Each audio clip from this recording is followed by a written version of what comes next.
सत्संगत जी, प्यार से कहना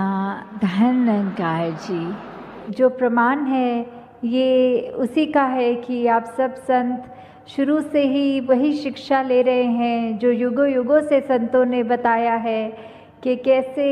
ये संसार में सिर्फ प्यार की ज़रूरत है, कैसे संसार में अगर हम एक अच्छे मनुष्य बनेंगे तो ही ये हमारा जीवन सफल माना जाता है।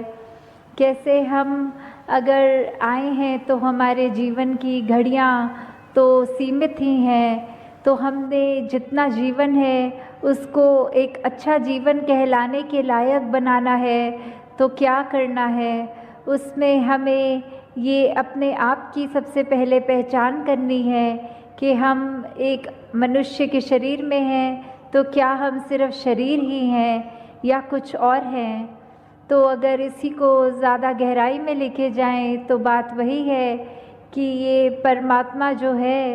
ये पूरे ब्रह्मांड के एक छोटे छोटे कण से लेके बड़े बड़े प्लैनेट्स और हर एक चीज़ में है। तो कैसे एक इसी का अंश हम सबके अंदर जो है उसकी पहचान जो हो जाए। और अगर कहते हैं कि जब ये प्राण निकल जाते हैं तो ये शरीर छोड़ने वाली बात जो आती है, तो उसमें ये आत्मा जो है इसको जब पता लगता है कि हमने कहाँ जाना है, कहाँ से आए हैं, तो वो पहचान जीते जी ही करनी होती है। ये जो हमें सांस सभी मिली हुई है इसका पूरा फ़ायदा उठाते हुए अपनी पहचान इस परमात्मा की पहचान कर लें। तो कैसे ये जीवन में हमें जहाँ एक मनुष्य बनने की बात है तो ये गुण कौन से हैं जो हमें वाकई मनुष्य बनाएंगे, क्योंकि देखने में तो हम मनुष्य ही हैं। तो फिर ऐसे क्यों कहते हैं कि ये तो पशु के भी से भी ज़्यादा खराब है, ये तो एक हैवान की तरह कार्य कर रहा है, इसका सोच इसकी बोली तो बहुत ही खराब है। तो ऐसा क्यों होता है कि हम मनुष्य हैं फिर भी ऐसा व्यवहार करने लग जाते हैं। तो ऐसा व्यवहार अगर हम करते रहेंगे तो हर कोई जो भी हमें मिलेगा वो हमारे से एक पीछा छुड़ाना चाहेगा। वो कहेगा इस इंसान के साथ तो 10 मिनट भी बिताना मुश्किल है, ये तो बहुत ही ऐसी बातें बोलता है जो मन को ठेस पहुंचती है, या कुछ ऐसा कार्य करता है जो अच्छा नहीं होता। तो कैसे हम इस ऐसी अपनी एक नेचर से हट के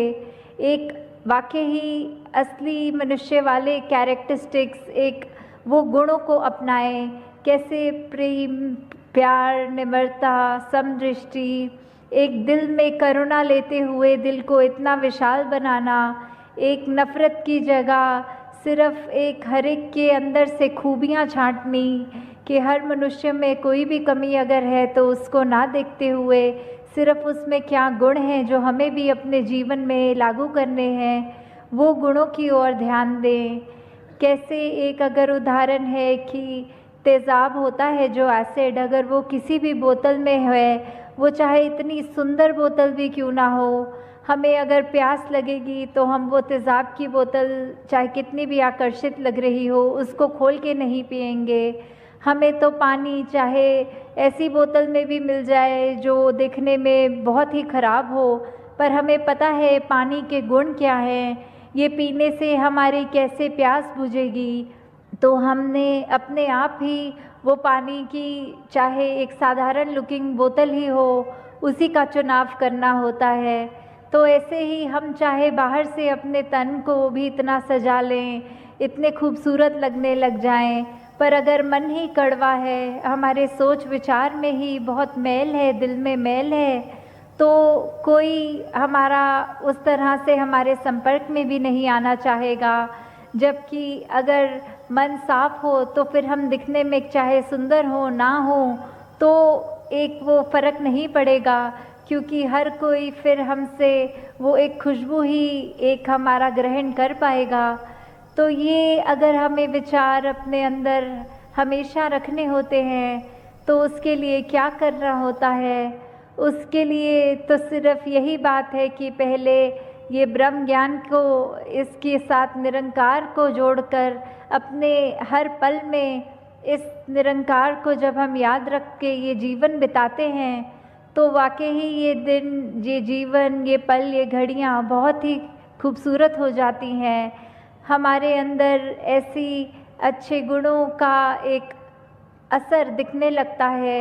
वो मार्ग एक सेवा, सुमिरन और सत्संग के द्वारा, जो आज भी जैसे सत्संग में अनेकों महापुरुषों ने इतने हमें ऐसी बातों के साथ रूबरू कराया कि वो बात अगर एक भी पकड़ के अपने जीवन में डालें तो वो जीवन कितना सुंदर बन सकता है। कैसे इस परमात्मा के साथ अगर ये लिव जुड़ जाए, ये एक लगन लग रही है तो भक्ति वाकई ही हमारी इसमें हो रही है जीते जी। तो ये तो एहसास वैसा एहसास है जैसे एक माँ होती है, उसको अपने बच्चे को याद करने के लिए कोई ख़ास समय नहीं निकालना पड़ता। वो दिन का कोई भी अगर कार्य कर रही हो, जो बच्चा स्कूल गया है तो वो खाना भी बना लेंगी, वो ऑफिस में भी होंगी, वो कुछ भी ऐसा कार्य करेंगी, पर ध्यान यही होगा कि अभी बच्चा, उसका स्कूल में ब्रेक टाइम चल रहा होगा, अभी वो कोई एक सब्जेक्ट की उसकी क्लास चल रही होगी। तो ऐसे ही हम कोई भी कार्य करें तो इस परमात्मा का एहसास हमारे अंदर साथ साथ रह सकता है। कैसे हम अगर एक जीवन में ये बात अपना लें कि ये सुमिरन तो हम कुछ भी करते हुए कर सकते हैं, ये जब भी समय मिले सत्संग में आएँ और सब वो अच्छे बातों को, अच्छे गुणों को ग्रहण करें। कैसे फिर वो मन स्वयं हमारा सेवा के प्रति भी एक भागेगा कि ये करना है, हर एक के लिए, पूरी मानवता के लिए हम कुछ भी अपना अच्छा कंट्रीब्यूशन दे सकें तो वो हमें किसी को बताना नहीं पड़ेगा। खुद ही हमारा मन वो एक अपने समर्पित भाव से ये सेवा करने के लिए भी हर एक को वो एक रहेगा आगे। तो कैसे जीवन में हमें एक यही बातें रखकर कि हमें अपने जीवन में सिर्फ अपनी चेतनता के साथ, जब इस परमात्मा का हमें बोध हो गया तो ये चेतनता रखते हुए पल पल गुजारना है और उसमें ही हमें ये एक सूझी मिल जाती है, एक ये रास्ता पता लग जाता है कि ऐसा कोई सिचुएशन है तो हमने क्या करना है। अगर मान लीजिए कोई, अगर बच्चे हैं उनके एग्ज़ाम्स या पढ़ाई हर दिन वो बच्चा अच्छा करता है